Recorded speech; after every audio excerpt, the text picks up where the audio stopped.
What's up? This is Elia Einhorn. Welcome back to the Talkhouse Podcast. Today I'm joined by Annie Fell, Associate Editor. Annie, I just got back from the one, the only, my favorite festival in the entire world, Pitchfork Fest in Chicago. I am super, super jealous that I didn't get sent out. Now you've been before, though. I have been. I went in 2014. Long before I began hosting Pitchfork Radio, I was heading to the fest as Nick Dawson would say, a punter, just as a fan hanging out watching my favorite bands. And this is the fourth year the Talkhouse has set up backstage in the Artist VIP and recorded some of our favorite artists in conversation. We've had dynamite pairings like Brian Wilson with Carly Rae Jepsen, Woo. Kamasi Washington with Thundercat. That was hot. Lauren Mayberry of Churches with all three Hynes sisters. Right. Those are some of the huge names we've recorded at Pitchfork Fest over the years. But one thing I love about Pitchfork Music Festival is that they not only bring in the legends and the massive new artists of our time, but they also bring in a lot of the coolest new artists that you maybe didn't know. The kind of artists that you'll wander over to their stage, catch them, and suddenly you have a favorite new act. Exactly. That's the coolest thing about Pitchfork. And what I tried to do with curating the conversations this year was really capture both parts of that. So we came away with 6 fantastic Talkhouse talks, including, are you ready for this? I think I am. Fleet Fox's Robin Pecknold with Nilüfer Yanya. Ooh. Tierra Whack, she of Whack World, with Chicago rapper and like Frank Zappa wild motherfucker Nnamdi Ogbonnaya. Zola Jesus with Circuit des Yeux. Dev Hynes, a.k.a. Blood Orange, with Raphael Saadiq, Vagabon with Julie Byrne, and today's episode, Michelle Zauner of Japanese Breakfast with Alex Cameron. Incredible. We're going to be rolling those conversations out over the next couple months here on the Talkhouse Podcast. Now, Annie, I've had Japanese Breakfast play live on Pitchfork Radio, a stripped-down set. I've also seen them play at Juan's Basement live, but I had never seen them rock a live show with an audience. And let me tell you, they fucking brought it. It was an amazing set this year. Yeah, I've actually seen them live in Boston before, and I'm super jealous that I didn't get to see them at Pitchfork because they're an incredible live band. They really are. I can't say I was surprised because I am a huge fan of both of their records. 2016's Psychopomp and 2017's Soft Sounds from Another Planet, both flawless records. Both such absolutely gorgeous dream pop gems. Now, Psychopomp was the record that really made Japanese Breakfast's name. Michelle Zauner had come up in the Philly band Little Big League in the years before, but after that band stopped working, she formed her solo dream pop act in large part to address her mother's then recent death from cancer. People really connected with Michelle's experience, and she took her music around the world with the likes of Slow Dive. And then with this past album, she actually went on tour with Belle and Sebastian. Yeah, I thought Soft Sounds from Another Planet was just a fantastic record. It was somehow even more lush, somehow even more of a sheen than Psychopomp. Should we take a listen to a track from it? Let's do it. Here's one of my favorites. This is Roadhead.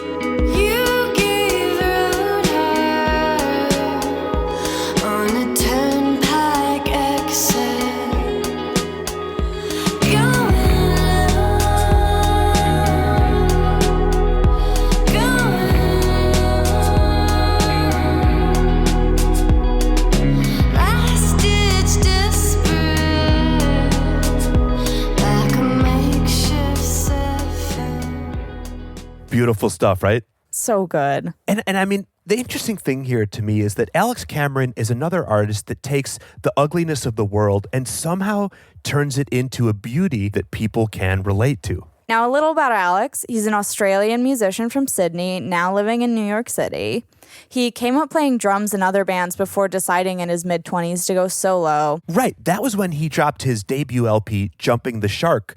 Released it himself, but it became an indie hit. What followed was a record deal and last year's fantastic Forced Witness. An interesting thing about this record, on Forced Witness, Alex steps into the shoes of multiple narrators. Sometimes racist, sometimes misogynistic, sometimes just downright vulgar.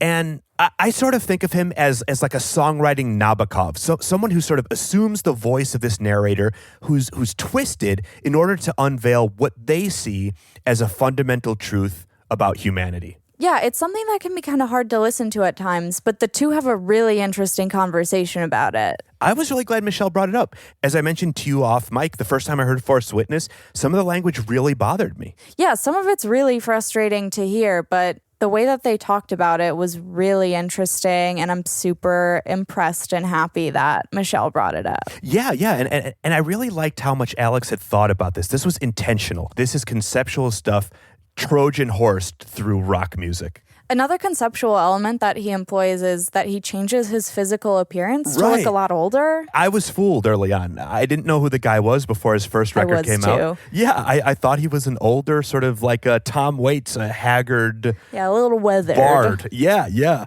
Now, listeners, a couple other things to know about Alex Cameron. One of his main collaborators is a musician named Roy Malloy, who you hear playing saxophone across his records. He's also collaborated with Brandon Flowers from The Killers. Right. He's written on Killers records, and Brandon has written on Alex Cameron's records. It's pretty impressive. Also, my personal favorite is his duet with Angel Olsen. Right. That was for the song Stranger's Kiss, which also, for the music video, featured a collaboration between Alex and his romantic partner, Jemima Kirk, a.k.a. Jessa, from the show Girls. I love it. Let's take a listen to a clip from that track. If it hurt, well, it hurt, but I don't want to talk about it, 'cause in my dreams I miss you, and I wake up to reality's bliss. Now all I ever wanted and all I ever needed is right here in the stranger's kiss. In my dreams I miss you. Now, Michelle and Alex sat down in our backstage trailer and chopped it up about a lot of things. For example, the fears that crop up in their line of work. For Alex, that's the massive onstage panic attack that nearly ended his career. Yeah, and for Michelle, it's the feeling that she doesn't get proper credit for contributions to her own record sound. They also talk about evolving as live acts and the role that having more money has played in that. We hear about onstage electrocutions. What Alex and Roy blew all their money on at the start of an early American tour. And Brandon Flowers' extremely unorthodox way of recording the Killers' vocals. Should we roll it? Let's roll it. Hi. Hey, Michelle. How are you? I'm good. Yeah. We've been told to speak very closely to the microphones. Here we are. Do you sing close to the microphone? I do. Yeah. What do they call that?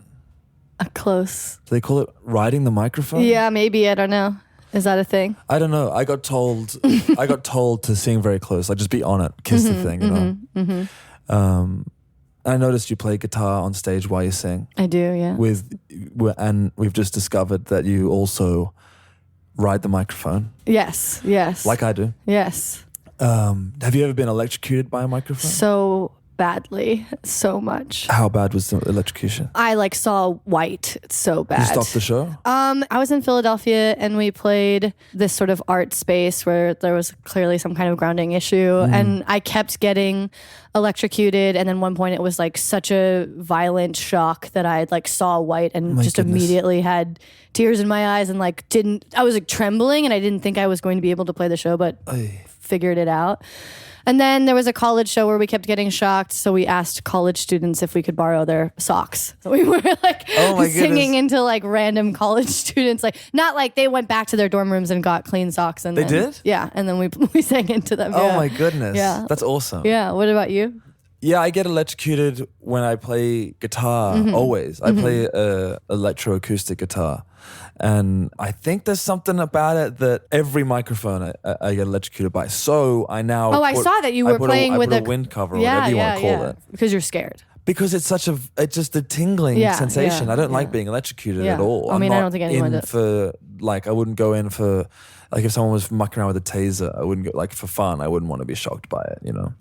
Do you think anyone besides the jackass guys enjoy Well, I grew up on a farm and we had electric fences. And so it was fun for us to go and touch them.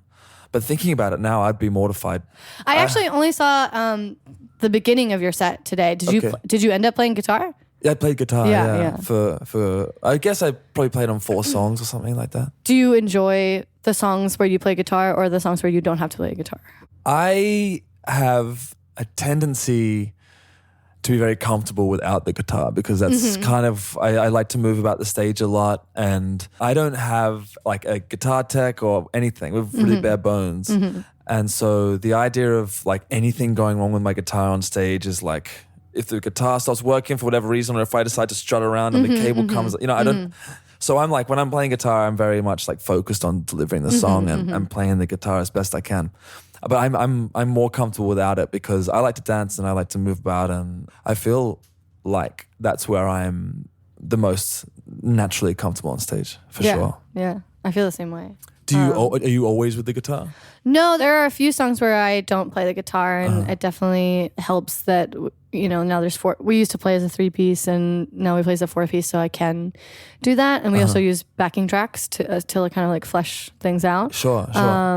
As do you, I think. Yeah, I made the record Jump in the Shark with a whole bunch of synthesizers and drum machines that I just didn't even want to like entertain the idea of trying to find a replacement sound for them, because I love them dearly. And so we send those sounds to Henry on drums and to our wedges and stuff. Didn't you used to just do it with you and Roy, and you would just play to a backing track? That's right. Yeah. It was we were a 2-piece, and I got a gig opening for Foxygen. Sick, yeah. In 2015, starting in Boise, Idaho, and ending in, I guess it ended in like Winston-Salem or something like that. And we ended in New York. Weird tour. Yeah, it was odd. They definitely described it to me as the secondary markets. Yeah.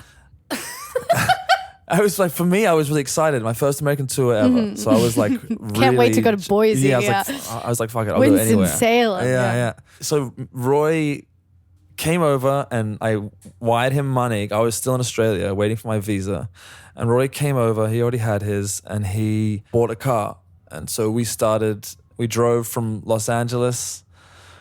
I met him in Reno. You bought a car for the tour? Yeah, we bought I gave Roy money thinking like, buy us a car that is like going to work on tour for us. He buys like a 1988 Cadillac. It's like black. And like spends all our money on it. It's amazing, yeah. And so he picked me up from Reno Airport where I landed, and he's driving this old car, and it was a beautiful car. It was a really, really sweet car, and it lasted the whole tour. That's amazing. But by the time we got to Milwaukee, the car was... it's just you and Roy and a saxophone and like backing tracks. Yeah, I had an old Roland SP 404. And a Cadillac, yeah. That's what I use that too, yeah. Yeah, so I had that to trigger. I just put the whole entire instrumental on that, and I would just press play. That's how we used to do it too, yeah. It's just, I felt so convinced that it was so much more about the songs than how we did it. That's why I was like, I'm not going to focus on the whether or not people concerned about who's making what sound or anything like that. I've overcome that. I mean, I think there's a place for it in my set and in anyone's set really. But yeah, we used to do as a 2-piece with backing track and... Which is funny because isn't Foxygen like a pretty big band? Don't they play were a a 9-piece Yeah, at the time. so yeah. That's amazing. Well, we designed our set in part so that we would be a really good opening act, because one of our selling points was, you might like the music, but we're only 2 people and we're only going to need 4 lines at the mixing desk. On and off really quickly. Yeah. You don't even have to move any of your stuff. Don't move anything. Yeah, you know? That's sick. How did you start out? You said you were using the 404? Yeah, well, when I made Psychopomp, I didn't have a label. I didn't have any kind of fan base. My mom had just died, so I was just in my hometown, Eugene, just like wanting to write a record as a way to express myself, and had no ambition at all. Yeah. And I had played in like kind of like a sort of pop punk band with a 4-piece in Philadelphia, and then... My goodness. Yeah, and then... was like, okay, well, I'm done with music, because I had done the DIY touring thing and sleeping on floors, and like after my mom passed away, I was like, I just don't want to do that anymore. It's like, I'm 25 years old. It's just not going to happen for me. I'm just going to make this record for myself, like maybe press like, 500 records and sell them over the course of the next 10 years. Just like mail them out of my house or something. Yeah. And I was like, maybe I'll just be like Mount Erie and I'll just like run a web store like out of my apartment. And then, we got invited to play South by Southwest, and then we had like 10 showcases lined up, and I had no live band. There were all of these labels that were coming, all these booking agents and all the South by Southwest shit. This is before it came out? This was like, we had like 2 track reviews or something. Like 2 singles had come out. Yeah. And it had gotten all of this attention randomly in a way that I had my whole music career had never before, and I had no band. So I like put my husband on bass. I met a girl who played drums, and then I just mixed the tracks on like GarageBand and like just like total. Just guessing completely because we played like 1 live show before going to. I was gonna be just me going solo, and then I was like, I have to put a band together now because there's all these people that are coming. And our first showcase was like where all the people were, and then I had like a 404 where I had like bounced the tracks. There were too many songs. I don't know if you had this problem, but like it was like running out of memory. So I could like only put like 6. First of all, we only had like 6 songs that we played. But yeah. So wait, for if anyone's listening, we're talking about like a type of sampler, like a music sampler that a DJ might use, or certainly someone like producing electronic music would use in the studio. It like you can record things onto it and press buttons that then trigger that recording. So this is what we were using for our backing tracks. But now we use the SPD, which you probably do too. Okay. No. Oh, really? You still? No, we use like a laptop that sends it all out. Yeah. Oh, the other thing is that the drummer had to play to a click. So she would play with headphones on. We didn't know how to do it, so because like also we had to like make it. We had to split the thing, so she would just get a click in one ear and like the track in the other ear. Oh my goodness. And it was just like a nightmare. Yeah. And people told us we couldn't do it. And then we like found a way to like use a mixer to split the channel. I struggle with drummers wearing headphones. It's a terrible look. I struggle with it because it's like, I find it really, I mean, I've done it myself. I've played drums with headphones on. Yeah. And Does your drummer play to a click? No. He just gets I do sounds. feel like it must be so sad as a drummer to have to do that. Do you use a click on Our stage? drummer is on in-ears and he has a click track and a mix in his ears. Yeah. But he has like an ambient mic because I guess when you go on in-ear. Have you used in-ears? I have used them, yeah. Yeah. But Do you like them? No, I don't. Yeah. I think that I'm sure that I could sing better with them. Like I was gonna say like especially for what you do because like I'm about to go on in-ears at the end of this tour and it's a really big deal to me, so I feel like now it's so dorky like what you notice as a musician of just like where everyone's at with their career of just like I'm surprised that person's already on in-ears or whatever. And we should explain this. No, I'll tell you why, because when I first started playing shows when I was like 17 or something, I got to the venue. And I didn't know what a sound check was. I was like, I just set my drum. I was like, do we set up a drum kit? We got supposed to go on at 8 or something. And so the sound engineer was like asking me to hit things because he needed to hear what the sound was going to be like. And so I guess we should explain that I didn't know that the band heard things on stage that the audience doesn't. We get our own mixes. We I don't want to hear the drums necessarily. When was the first time I played a show? Yeah. How old are you? I was 17, so I was probably 18 time I could play in a pub. Would have been 2000. Was it always Alex Cameron or was it? No, I was in many different bands. Yeah. Were you always the singer? No. This was the first one. I guess it was around a similar age. I made a record while I was working full time and it was done, but I wanted it to be finished by the time I was 25. So I finished it and then... What was your 2013. job? I worked in a government legal office, which was like basically responding to and investigating complaints against like misconduct from like positions of authority, things like that. That's good work, I feel like. Yeah, it was really good. I was working in the office like 5 days a week, and then I would go home and record the songs. I did it over the course of about 6 months. The first album. Was this Jumping the Shark or? That's right. Yeah. I also heard that you used to dress up as an old man. I did. Yeah. Why? I don't know. I think I was bored or something. I remember thinking that sounds like so much work every day. It was a lot of work. Yeah. I used to think I wanted a clean slate. I'd played in all these different bands and I'd been playing like in pubs and at festivals and rah.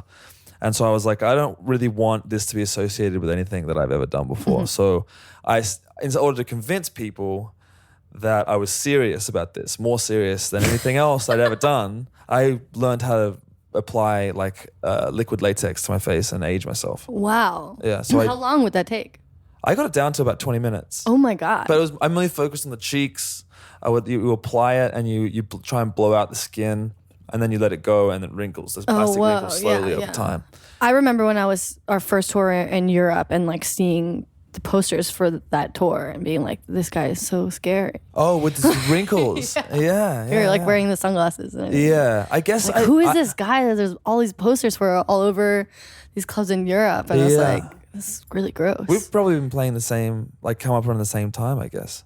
Maybe, in terms of like, touring and on the circuit. I see your posters everywhere. Oh, really? Yeah. Do you drink when you are on tour? Yeah. Yeah. I drink only after the show. Only after the show? Yeah. Wow. I'm sober right now. Yeah. I stopped drinking before I was going on stage because I started, like, it became boring to be drunk on stage, and then touring became, it was just, I need that rush of being completely sober and going on there and being like, I'm so, like, here right now. There's nothing about this that is masked by anything, Yeah. When did that happen?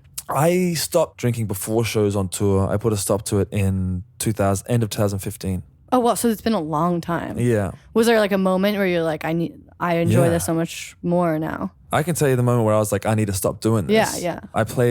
We have an art prize in Australia called the Archibald Prize, which is a portrait prize. And I was asked to play like a set during the opening night. We were playing in the lobby while everyone went through to the portrait prize, and I drank a whole bunch of red wine before I went on stage, which is a weird drunk. Yeah, totally weird. For like playing really, a like show, I feel like I find it quite like I'm a wired person when I'm drinking red wine. I'm like a little really. Yeah, I'm like the opposite. I'm like completely sloppy. Okay. Yeah. Yeah, for some reason I got really like, I don't like this feeling. Yeah. And I played at the show, and my mom and dad were there. And I can remember my mum dropping a champagne glass and it smashing on the floor. And then I also remember dancing a little too hard with the red wine in my system. I went for it in one song. Mm-hmm. And I launched into like an almighty panic attack on stage. Wow. Like a legit level. Like I've had experience with this stuff. I'm not saying panic attack lightly. Like it was like fight or flight, like heart rate through the roof, like limbs like numb with cold, And I just had to close out this set, and they'd booked us for 2 sets. So I came off stage, first 45 minutes, full blown panic attack. Go up to the room and I'm like, man, how the hell am I supposed to go out there? I'm trying to wait for this thing to calm down, And it doesn't. It's just a rager. There's like a full half an hour.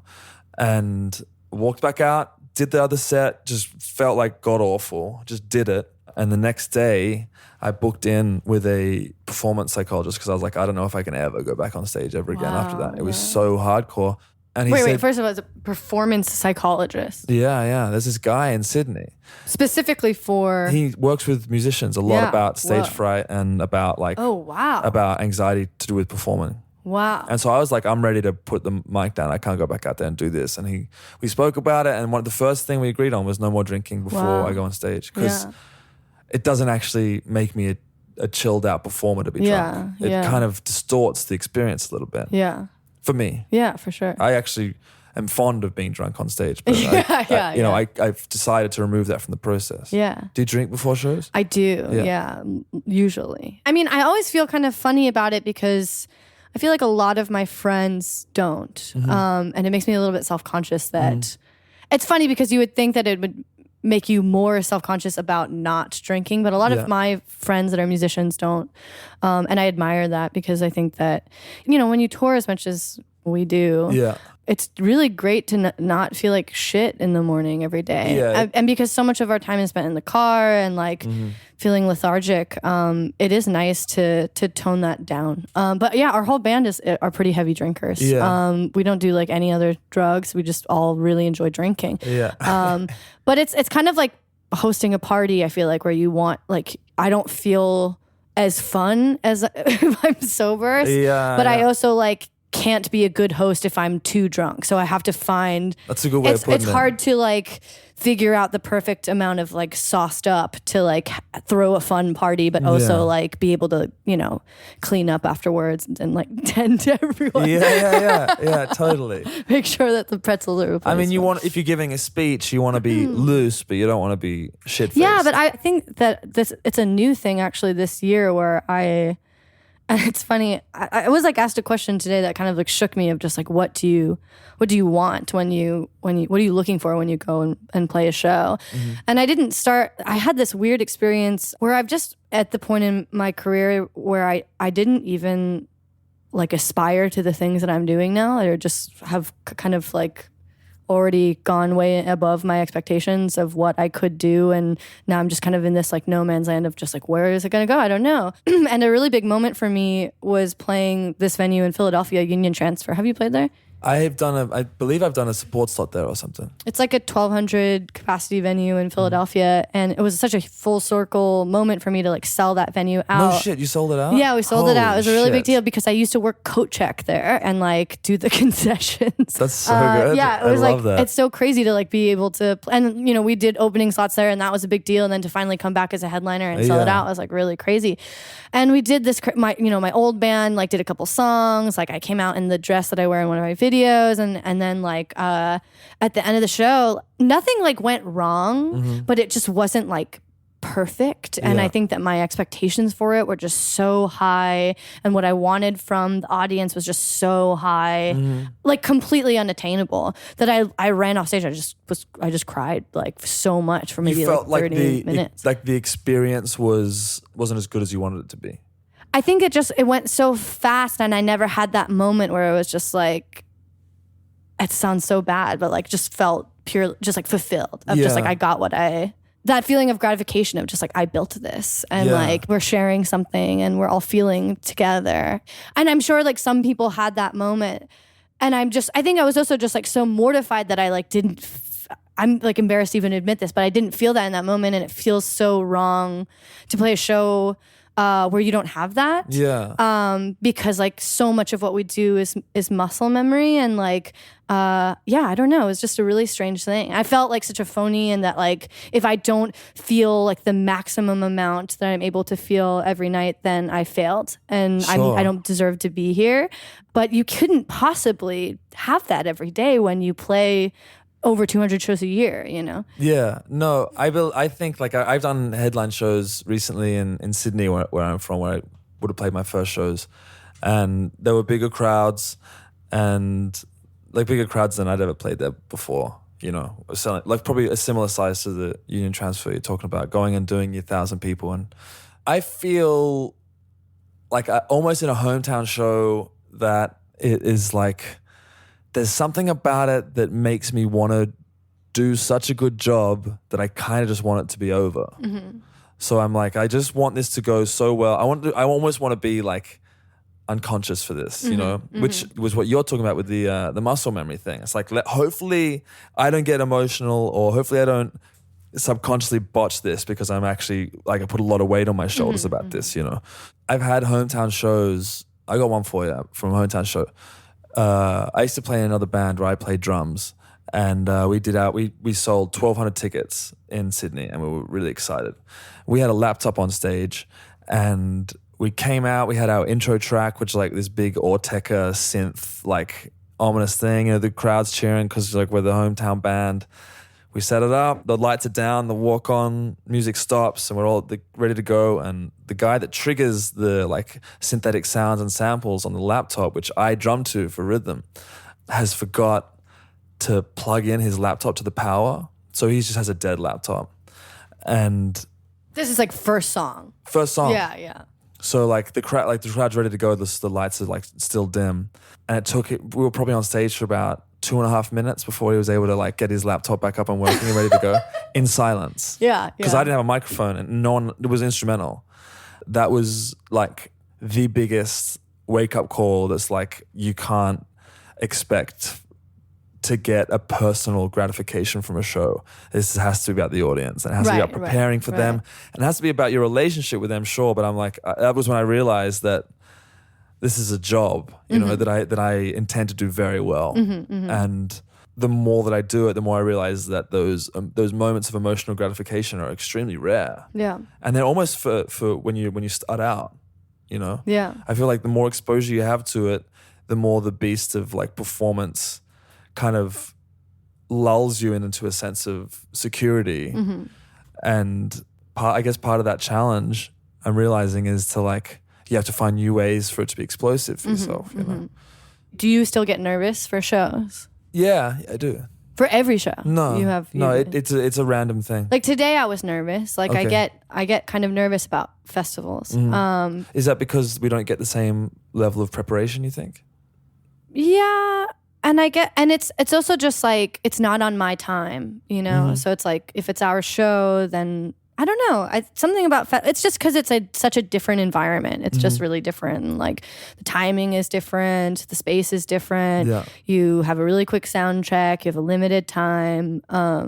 Everything. I think it's just like it's such a different new thing. I haven't played a lot of festivals until this year, so it's still something that's kind of new for me. So I get nervous about it. I'm interested in the place where the nerves are coming from because I think that my nerves originate from a place of uncertainty. But do you think that is that good or bad? I'm learning to make it good because it's nerves. I think you could be nervous because you're going to court, or you could be nervous because you're about to meet up with someone that you really want to see. You know, so nerves aren't nerves are the same whether it's good or it's bad. It's how you respond to the nerves. You know, like if I'm sitting there, you know, waiting to get some results from a doctor, I'd be a bad kind of nervous. But if I'm waiting to go on stage, it's the same nervous. It's just that I'm actually happy, you know. One of the things the performance psychologist I saw. How long did you see? I only saw him for like a month. For like how often? I would see him like 3 times a week. That's a lot. I was going on tour. Yeah. I was going on tour. In Australia, we get 10 free sessions with a counselor. Whoa. With our like public health. Yeah. So if you go, I went to my GP. I said, look, I think I'm dying. I'm having a panic attack all day, you know.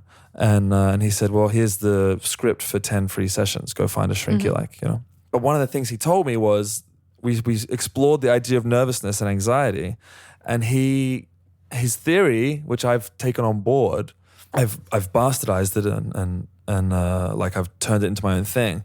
But I focus on the nerves, and then I wonder why they're there, and they're there because I really want it to be good. Right. And to make it really good, I've got to be some kind of like satisfied or comfortable or happy. So I'm just focused on using them as energy for good instead of using them for energy to like shit myself. You know, that's what I do. Yeah. In my head. Yeah. And I'm interested because I only really get nervous these days if sometimes after sound check, the sound engineer will run in 5 minutes before stage time and say, I'm sorry, but we lost all the sound check.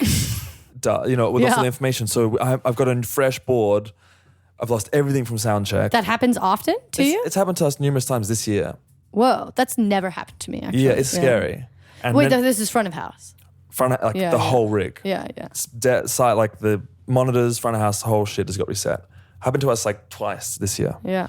And so we're backstage 5 minutes of showtime and we're basically going on to an empty slate. I think that would make anyone nervous. And that's when I would get nervous. That's when I'd be like, oh my motherfucker, like I'm going to have to really trust a whole bunch of people right now because we put in the work to make sure it sounds good all afternoon and now it's been completely reset. So that's the position where I'd be nervous. Another one would be I would be nervous playing a hometown show probably. Yeah. I think.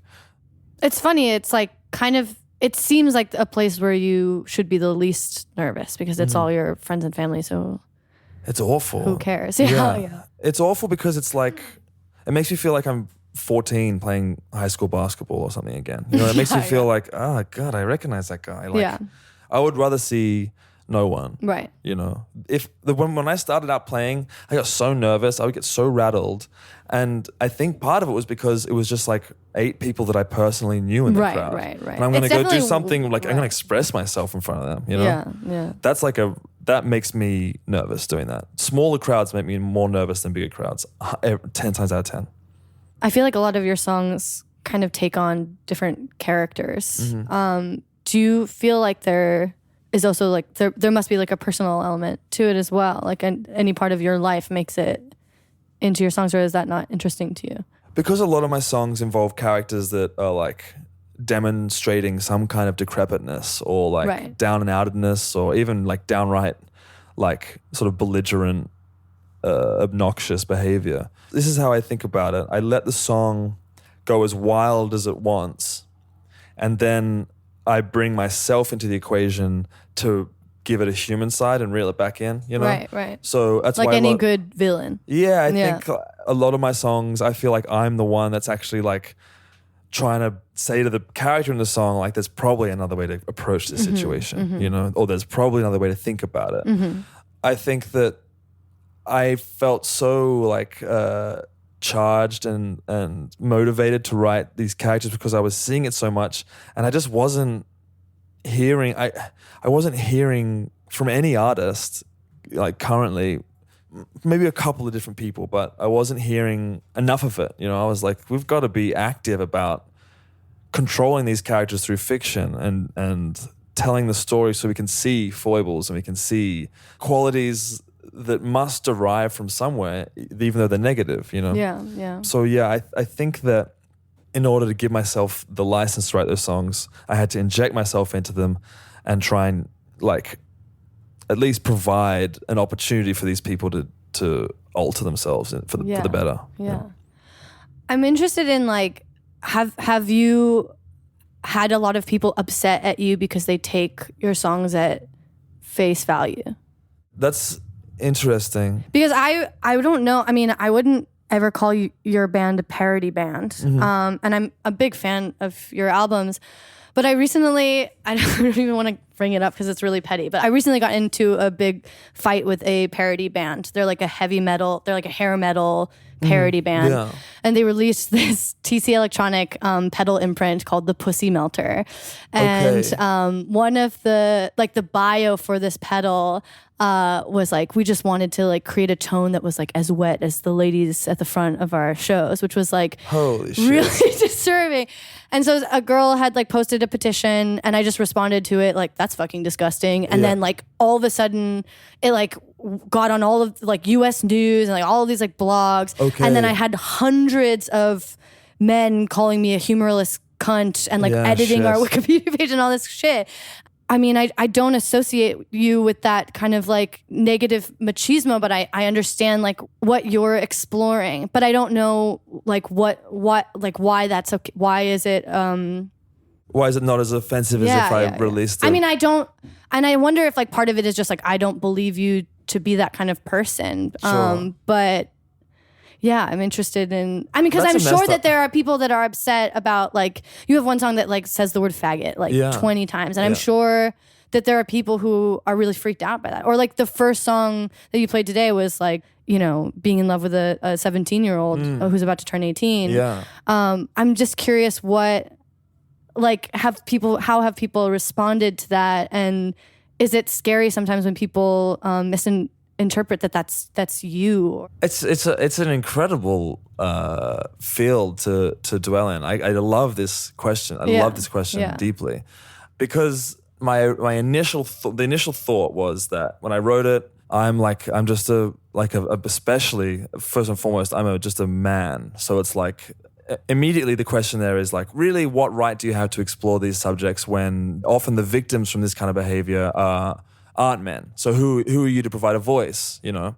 Which is an incredible question, because the question is really, you know, at what point are we supposed to give fields of artistry to certain types of people? Does it matter who you are when it comes to making art? My conclusion to that was it doesn't. If you're making art with whatever intention or with whatever degree of quality, it's your responsibility as an artist to be able to back that up. So I felt ready, willing, and able to talk about it. And I spent a lot of time talking about it with press in interviews for the record, because they were intrigued whether or not there was a character on the record or if I was going to turn up and be this person. Exactly, you know? yeah. That's, I think, a big difference, too, is that, like, here's this hair metal parody band who in interviews are those characters. Yeah. They're not just the people singing the song, they play those characters. Yeah. And even when they were responding to this kind of thing, it wasn't like, I understand where you're coming from. Like, you know, They were staying in character. They were staying in character of just like, let's see if you like give a shit about, you know, like, oh, it's too offensive. Like, what do you think about this pedal or whatever? So, I mean, I think it's interesting. Why did you decide to, was there ever a moment that you thought you would stay in these kind of characters? The only reason I like what someone like Andy Kaufman did was because he had an audience and he risked it. He had a massive like nationwide audience on SNL and he risked that for the sake of his art. I don't have a massive audience, so I feel my conclusion was like I don't feel like feeding people lemons. You know, I want to make music and I want to create the environment in my live shows that's like really warm and really rewarding. And I don't want to do what I do at the expense of someone else's comfort. That's never been my goal. So the conclusion I came to was that if I'm going to be just a white dude writing songs, I think that it would be more offensive in some way. It would be more upsetting to me to be a person who wasn't using my platform, no matter how small it is, to address this through my art. You know, it's one thing for me to retweet a cause or to like bring it up on social media, but I was like, I'm gonna put my money where my mouth is. I'm gonna put it into my art, and I'm gonna be able to back it up. You know, because I'm not looking to like pull the wool of someone's eyes. It's the opposite. I'm actually trying to reveal something. Exactly. I mean, that's how I interpret your music, and I think it just must be really scary because like here in a lot of ways you're exploring these really sort of toxic masculine characters, but there must be a lot of people who interpret that as you. And that, I mean, does that not destroy you to be like associated with this thing that, I mean, you must not really enjoy that character. I mean, I feel like you're digging into what that quality is. Yeah. Or that decrepitness that you're talking about. Yeah, I'm not. I have complete faith in. If you've bought my album and you've come to one of our shows, then I've done enough work worldwide and seen enough reactions to know that if you've done those two things, then we've got a clear line of communication. People that come to our shows know what's going on, you know, and they know about the motive behind it. Even they've expressed. So you don't have any fans who like take it really face value and are those kind of decrepit characters. And I wonder, because I mean, I think a lot about, you know, Nirvana, and, you know, I also wonder what like Guided by Voices think of their fan base. It's a lot of like bros and how hurtful it must be to like have a fan base that are kind of these people that you despise, but it's not really like that for you. No. Yeah. It's the opposite. I think we've had like really diverse crowds. Like, I think even age bracket's been diverse. Yeah. I'm really lucky. I've had a couple of moments at shows where I've had to like go into the crowd and take someone to the side and say, you can't behave like that at the show. Yeah. Like we had three guys we were in DC and we had three guys at the front that were like really jacked to be there. They looked like they'd taken ecstasy and they were real like sweaty and amped and they're jumping around, and I like people being into the show. That's always rewarding. But then I start to see these guys start bumping into a couple, and like a man and a woman, and I start to see her feeling uncomfortable. And we have Holiday on stage and Madeline, and Holiday has definitely expressed to me in that moment. She expressed to me like I feel really uncomfortable with these people. Like bumping into other people without even knowing what they're doing because they're so excited. And so we've kind of developed trying to attempt to do it warmly to tell people you have to, like, that's just not good enough. I don't want to do it over the microphone with someone who's behaving like that because I don't want to create a dynamic where like the crowd hates someone. But I do get down off mic and like bring them to me and say, you just got to stop doing that, you know. And they respond well? I think in some ways they're only behaving that way so that we notice them. I think a lot of heckling comes from that. Like someone yells something evil at me. I mean, I call it evil because it hurts my feelings. But someone same thing. Yeah. Someone yells out something effective that gets under my skin. You know, I feel. Does that happen often? People get really like, they want to see how I respond to them because I guess they're intrigued or something. And I think that comes from a need a desire to interact one-on-one, even though that's not the contract. You didn't buy a ticket to come and talk to me, you know? Right.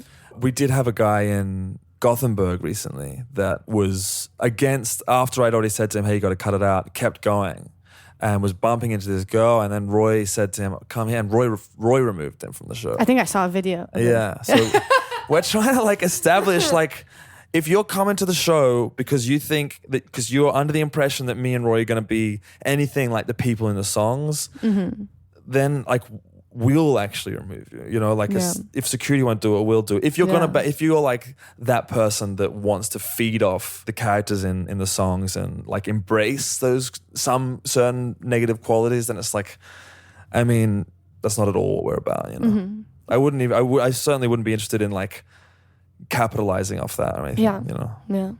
I definitely just want to ask at least this one question because our merch person is a very big Brandon Flowers fan. No shit. So I'm curious about your guys' relationship and, you know. Oh, that's cool. Yeah. I mean, I'm a big Killers fan, so I'm excited to hear about your guys' friendship and what touring with them is like. And I could talk about that. I could talk about that for hours. Roy and I, when we were a two-piece, we played a show at a record store in, where were we? I think we were in Florida.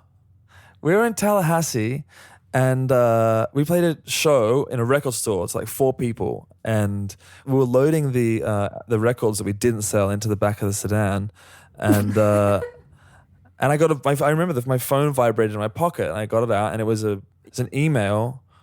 When was this? This was Jumping the Shark era. He'd heard Jumping the Shark. Yeah.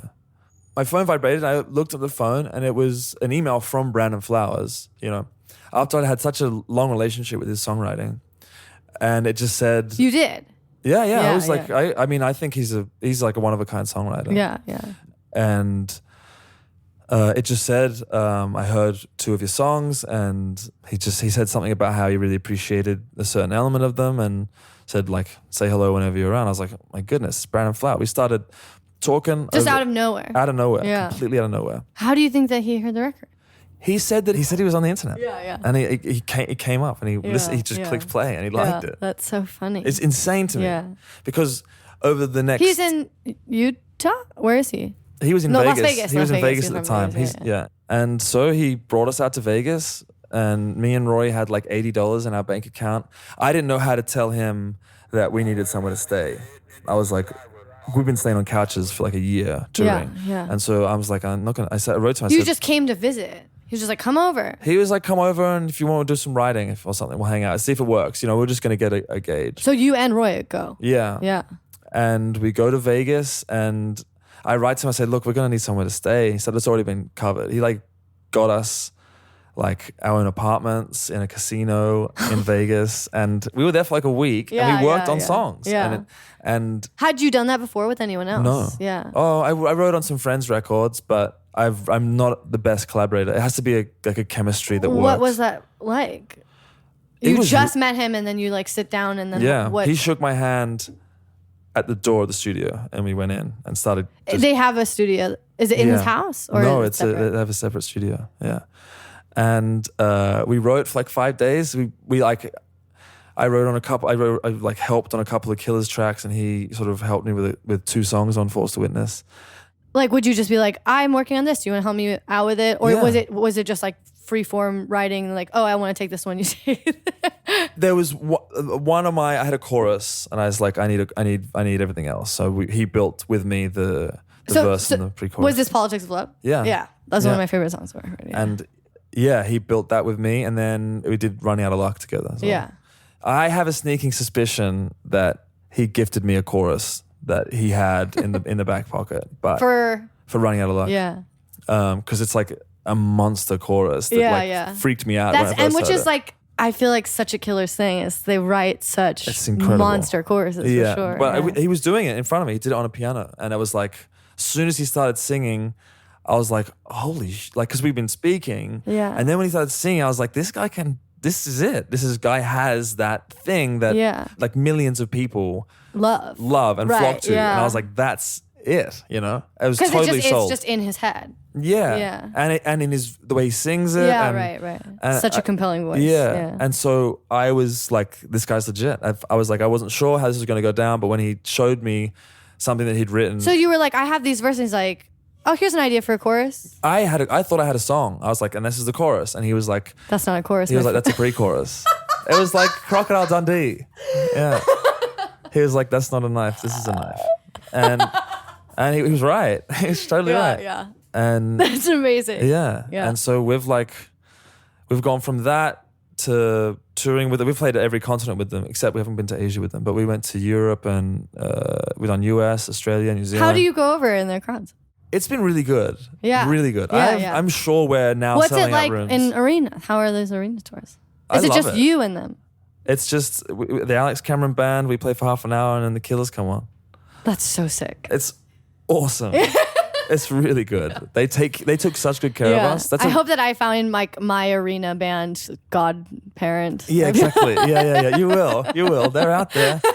It's like we're trying to get like adopted from the orphanage, you know. You got to just have faith that someone's coming to get us. Yeah. But it's been like a really good experience, and it's changed the way definitely changed the way I see like what it means to work in the industry. As they're just on like such a high level, and it's also really cool to meet someone that you have such admiration for, and find out that like their workflow is, you know, not totally dissimilar to yours, or even if it is their own, it's like, oh, everyone just has their quirks and their like way of doing things. What you know? What are your quirks and what are their quirks? I kind of write in a way where I have the microphone and my notepad and the laptop in front of me, and I have my melody, I'm writing my lyrics as I'm doing takes. So I'll do a take, I know the lyric, and then I'll just see what happens in the next few lines, if I can like become what needs to happen, you know, almost like a freestyle or something. And then I'll be like, oh, that's a really good sound, that's a really good word, and then I'll work on the lyrics. So but it's kind of like, I'm not very comfortable. If you and I were just sitting here with a pen and paper, like what's the next line? I'd be like, I kind of need to be like doing the take and living the song to write it. Something about Brandon, I guess I was kind of really, really surprised that he was doing a lot of his vocals on like just regular old microphones. It was not like a lot 57. He was just doing like, he used some Shaw microphone. He was just using like, and I don't know if I want to speak for him exactly, but I was also surprised that he recorded his vocals with the monitors on in the room. Oh yeah. Not headphones or anything. Like the actual takes. Yeah. Just on like Shure microphones with the just like in the room insane. And like no belting it Neumann out. crazy shit happening. Nothing. Yeah. And like this monitors on in the room. And then I did it on my record because I was like, that's awesome. If you can do it, then and so then I got an SM7. Yeah, I love the which is like the Michael Jackson microphone, the broadcast one. And I was like, just leave the speakers on. Yeah. I think this is gonna be fine. Like Brandon does it, I'm gonna do it. You know. So on the record, a lot of my vocal takes are just in the room. Yeah. With an SM7. I don't know if I've revealed something then that he's gonna hate me for, but I doubt it. That's cool. I think that's comforting. What about you? Weird quirk. Yeah, how do you record? Well, it's been different. The last record, it was a lot of writing in the studio. And it really helped having Craig, our drummer, co-produce the record with me. And I really want to become like I don't know. I think that it's an interesting thing I'm approaching with the next record. Who produced the last record? I did it with Jonathan Rado from Foxygen. I'm interested in your feelings on like ownership so like it's interesting that you co-wrote some songs because I've never co-wrote any of my songs. And I'm also reaching this point where like it scares me. I want to become more and more the sole producer of my work. You'd like to like not have anyone else touch it. You'd like to But mix I think it's because I think it's a selfish desire. I think it's because I want people to know that I can. Yeah. But I don't even know if it's something that I'm particularly I'm afraid, you know, because I also think that collaboration is such a special thing. And I think such a special part of my last record was having someone like Craig in the room to say, when I was writing a part, like, I think this is really cheesy, I'm going to scrap it, and have someone just be like, no, keep going, it's really good. Yeah. Was hugely helpful for me. But there's this like sick part of me that like wants to eliminate that just to prove to myself and to other people that like I can do everything myself, you know? Do you have the sense that you want to work with a producer? Like, is that something that you want to do? Do you have producers that you like? I think that you just hope that you have like this miracle chemistry with someone. Yeah. But it's so hard. You really have to like try it on a lot, you know? Yeah. I have that with Rado. Yeah. Like we have a very like comfortable. Was it, who was the first record? Just Just myself. you, yeah. Well, I worked with some friends from the city, in Sydney. Right, yeah. right. Were you the sole producer on that record? I can't remember what I credit. I think I said I produced it with a friend of mine named Ivan Vazintin, who's a Sydney like engineer and producer.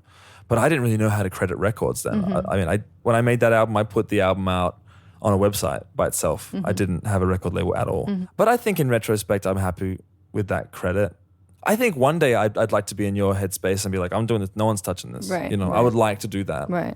And I totally agree with where you're coming from. I think that like if you have a burning desire to be like in charge and like prove a point, you know, probably to yourself. I think that's what it is. I think it's kind of dangerous to want to do that on a third album instead of like your first record. Where it's Yeah. just like, if I had done that on my first record, I wouldn't feel like I have to do it now. Absolutely. But wouldn't. like, yeah. I think that what is interesting, like my friend Alex G like does this, and I've read that Grimes does this of just, I think that you have like all these really crazy, super weird, very unique to your own style. If there's no one else in your room from start to finish, of just like taking forever to get the vocal take that only you could get if it's just you in a room and no one else like having any kind of opinion or like trying different things. I think that you can hear it when an artist is doing that. And I'm really curious if I did that now, what it would sound like. Maybe I'll like release it in secret or something. Yeah, it's like that to me is something that's like very exciting. That But option. I think it's also scary because like once you have a catalog, you know, your third album isn't supposed to sound like a lo-fi. Like, you're not supposed to go backwards. You kind of have to like create a bigger sounding thing. I like the change a lot, and with that first record, I do feel like I made that myself. Yeah, I mean, you know, there are other people that I've credited and who deserve the credit, but I do feel really accomplished with that. I would totally recommend doing it yourself. Yeah, And I mean, the label. I don't know what your plan is, and if you've engaged, you know, but I would be excited to at the very least hear what you're capable of doing by yourself. Why don't you like make a record and they might be the demos? Yeah. I would totally, if I'm you, I'm totally diving like headfirst into like the driver's seat. Yeah, I think that is my plan, and then having those and bringing them somewhere else and elevating them if they have need. When I hear your music, I am like intrigued by what parts are yours in terms of like, because there's such this awesome like sheen on your music, I find that's like really like welcoming, and I'd like to know which part of that is just the songwriting, you know, and which part of that is production. Yeah. And sometimes it's hard when an album's been produced to be like it's not about who did what, but it's like where is the magic coming from, you know? So that's why I'd be really intrigued to hear your, because I do believe that your performance is so much more than production, you know? Yeah. And the songs. Well, thank you. Are you working on a record now? I am, yeah. I've got like 8 new songs. I'm living in Queens in New York, and I've just got like a Wurlitzer and a tape machine. Where in Queens are you? Rockaways, Far Rockaways. Oh wow. Yeah. Okay. Very cool. Where are you living? I'm in Philadelphia right now. Okay, yeah. But I've been wanting to go back to New York. Yeah. Well, come and sing a song out at the Rockaways. We'll see if you like collaborate. Hell yeah. That'd be that'd be amazing. Yeah. Cool.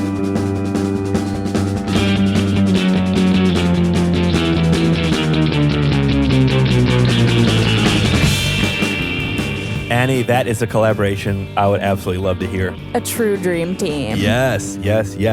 I want to give big thanks to Karolina Barej, who's one of my researchers at Pitchfork Radio and who helped so much with Talkhouse Podcast on the ground at Pitchfork Festival this year.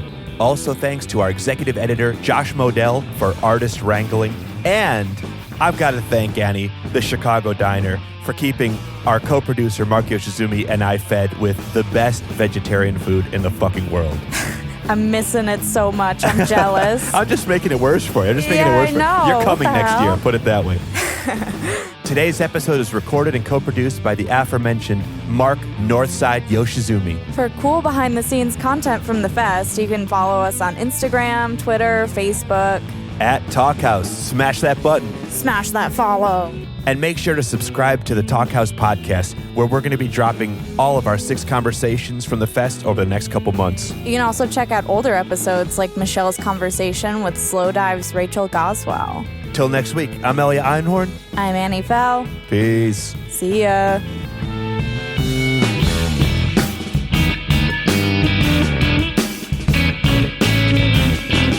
Dude, I want some veggie gyros. Mark, does Chicago Diner deliver to Brooklyn?